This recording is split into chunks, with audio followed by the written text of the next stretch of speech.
stop scrolling.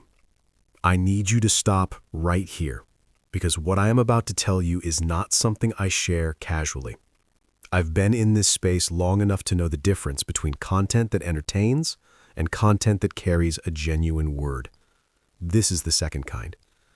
If this video found you today, especially if you've been carrying something heavy around a specific situation or a specific person, I need you to hear every single word I'm about to say.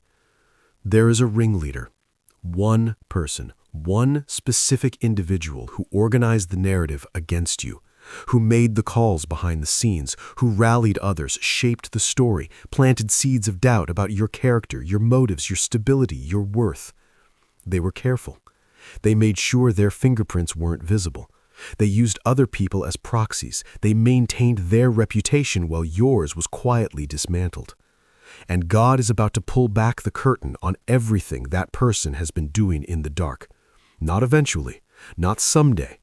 The exposure that is coming is imminent, and when it happens, it will be undeniable.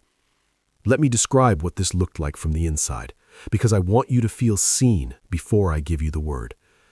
They never came at you directly. That would have been too obvious, too easy to identify, too easy to defend against. Instead, they worked the perimeter. They had quiet conversations with the right people. They asked questions that planted doubt without making an accusation. They positioned themselves as the concerned friend, the objective observer, the reasonable voice in the room, while the picture they were painting of you was anything but reasonable. And because they were strategic about it, you found yourself defending against something you couldn't name. You couldn't point to a single act, a single statement, a single provable moment of aggression. You just felt the effects. The cooled relationships, the rooms that went quiet when you entered, the opportunities that should have opened and didn't, the sense that the ground had shifted under you and you didn't know when or why. You looked crazy if you tried to explain it, because from the outside there was nothing to point to. They had made sure of that. And while you were spending your energy trying to figure out what was happening, trying to rebuild what kept mysteriously falling apart, they were sitting comfortably in the reputation that they had protected at your expense. That is one of the most sophisticated and cruel forms of betrayal a person can experience. And I want to be very clear. What was done to you was not normal relational conflict. It was targeted, it was sustained, and it was deliberate.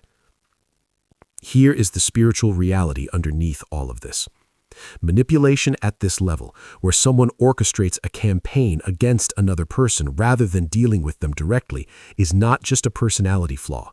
It is a spiritual operation. It requires a level of sustained intent, a willingness to involve others in dishonesty, and a specific kind of hatred that can wear the mask of reasonableness. The Bible calls this principality by many names. In Proverbs, it is the false witness who breathes out lies. In the Psalms, it is the one who digs a pit and covers it. In the New Testament, it is the accuser of the brethren. And the spirit that drives this kind of orchestrated attack is always the same spirit, regardless of whose body it operates through. It is the spirit that cannot tolerate the light God placed in you.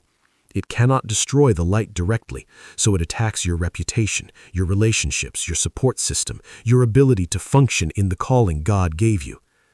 It is not about the person. The person is a vessel. The war is spiritual. And the weapons that work against spiritual warfare are not the weapons of natural conflict.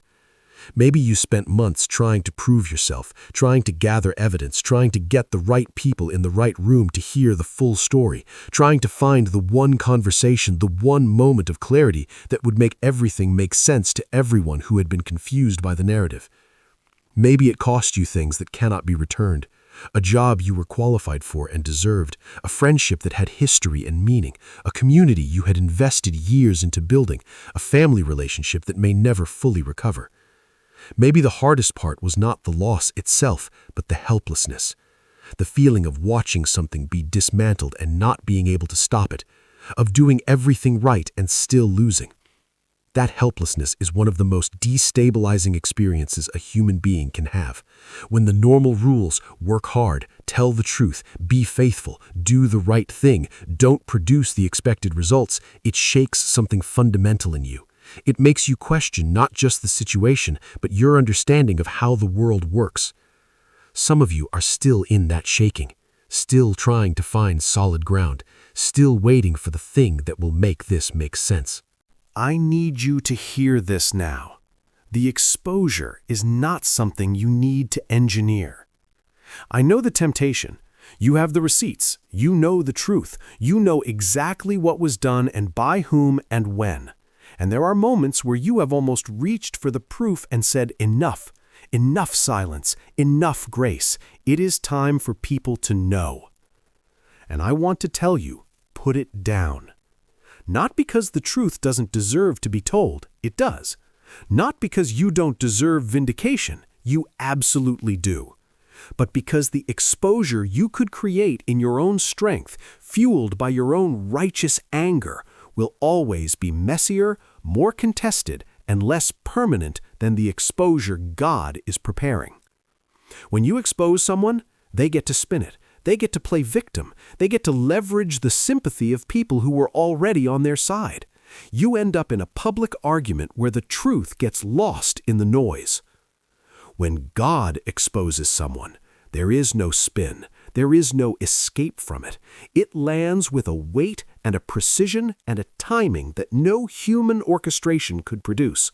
The right people see it, the right things are revealed, the right understanding falls into place. The same God who exposed Haman's plot to Esther before she could be destroyed, the same God who caused the brothers who sold Joseph to bow before the very brother they betrayed, the same God who turned Absalom's counsel against him at the exact moment it mattered most. That God is still in the exposing business. Stay clean, stay still, do not retaliate. Let your character in this season be the loudest testimony you have. And watch what God does next. If you have been falsely accused, systematically undermined, or quietly destroyed by someone who maintained a clean reputation while you suffered the damage, I need you to drop a fire emoji in the comments right now. And if God has already come through for you, if you have seen even the beginning of an exposure or a vindication in this situation, comment testimony. I read every single one, and testimonies in this comment section become the faith fuel for everyone who is still in the waiting. Subscribe, because the follow-up teaching I am preparing is specifically about what to do spiritually when you know you are in a targeted attack and you cannot see the way forward. That video is going to be a lifeline for someone. Don't miss it.